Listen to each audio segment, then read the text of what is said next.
Hi guys, I am Malvika and I welcome you all to the Crystal Hall YouTube channel. So last video में हमने देखा था chapter number 4 का 4.2 that was capitalism as a social system. आज हम लोग क्या देखने वाले हैं 4.3 जिसमें हम पढ़ेंगे ग्लोबलाइजेशन के बारे में और कैसे जो हमारी लोकल, रीजनल, नेशनल और इंटरनेशनल मार्केट है ये इंटरलिंक्ड है. तो अब हम देखते हैं कि जो 1980s का टाइम था उस टाइम पीरियड पे क्या हो रहा था. उस टाइम में बहुत सारे इकोनॉमी पॉलिसी में चेंजेस आ रहे थे. जैसे कि पहले स्टेट लेड डेवलपमेंट बहुत होता था, मतलब हर चीज़ में स्टेट इंटरफेयर कर रही थी. कितना प्रोडक्शन होना चाहिए, कैसे होना चाहिए, कैसे नहीं होना चाहिए, तो ये सब स्टेट हैंडल कर रही थी. पर इन इकोनॉमी पॉलिसी के बाद लिबरलाइजेशन का कॉन्सेप्ट आया, मतलब कि फ्री ट्रेड का कॉन्सेप्ट आया कि अब वो प्रोड्यूसर्स पे है कि वो चीज़ कैसे प्रोड्यूस करना चाहते हैं, क्या प्रोड्यूस करना चाहते हैं, तो वो सब ट्रेडर्स पे हो गया. तो इससे क्या हुआ, ग्लोबलाइजेशन का कॉन्सेप्ट आया. और ग्लोबलाइजेशन क्या होता है, इंटरकनेक्टेडनेस, चाहे वो इकोनॉमिकली हो, कल्चरली हो या पॉलिटिकली हो, पूरे वर्ल्ड में. और इसमें क्या आता है, बहुत सारे ऐसे ट्रेंड्स आते हैं स्पेशली किस चीज़ में कि कैसे मूवमेंट में इंक्रीज़ हो. और मूवमेंट में इंक्रीज़ होता है और वो मूवमेंट किस चीज़ की होती है, कम्युनिटीज़ की, मनी की, इंफॉर्मेशन की और टेक्नोलॉजी की. सो इसका मेन फीचर क्या है, that it led to increasing extension and integration of markets all around the world. It doesn't matter वो वर्ल्ड के किस पार्ट में एक मार्केट है, वो आपस में कहीं ना कहीं इंटीग्रेटेड होती हैं.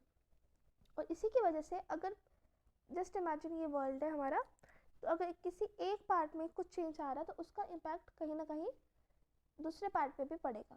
जैसे कि हम लोग एग्जांपल लेके देखते हैं कि अगर यूएसए की इकोनॉमी फेल हो जाती है तो जो इंडिया की सॉफ्टवेयर इंडस्ट्रीज़ हैं, इनमें भी डाउनफॉल देखने मिलेगा. क्यों?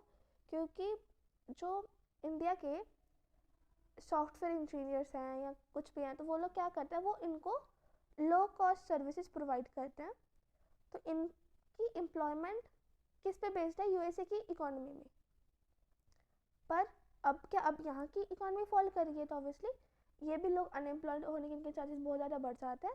तो हमारी इकोनॉमी में भी इस चीज़ का बहुत इम्पैक्ट पड़ेगा.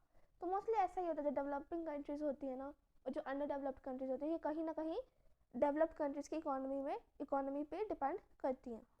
आगे हम लोग देखने वाले हैं the virtual market conquering time and space. तो अगर हम इस चीज़ में देखें तो सबसे पहले हम लोग ये देखते हैं कि जो एक्सचेंज होता है ग्लोबलाइजेशन में, वो सिर्फ गुड्स और मनी का नहीं होता, बल्कि कल्चर और आइडियाज़ का भी होता है. और जो पहले जो प्रोडक्ट्स थे, सर्विसेज थे, एलिमेंट्स थे, कल्चर के मार्केट का पार्ट नहीं थे, पर अब ये मार्केट का पार्ट भी हैं. जैसे कि हम लोग देखते हैं एग्जाम्पल में योगा एंड आयुर्वेदा. ये इंडियन कॉन्सेप्ट्स हैं जो कि वेस्ट में बहुत ज़्यादा फेमस हो गए अब.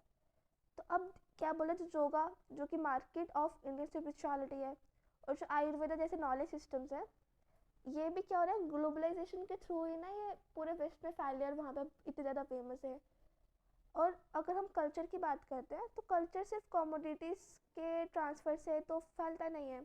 दूसरी कंट्रीज़, दूसरे ऑल ओवर द वर्ल्ड ये चीज़ ट्रांसफ़र होती नहीं है सिर्फ कमोडिटी के बेसिस पे. जबकि एक और ऐसी चीज़ है, एक और ऐसा रीज़न है जिसकी वजह से हमारा कल्चर एक जगह से दूसरी जगह जाता है, दैट इज़ टूरिज़्म.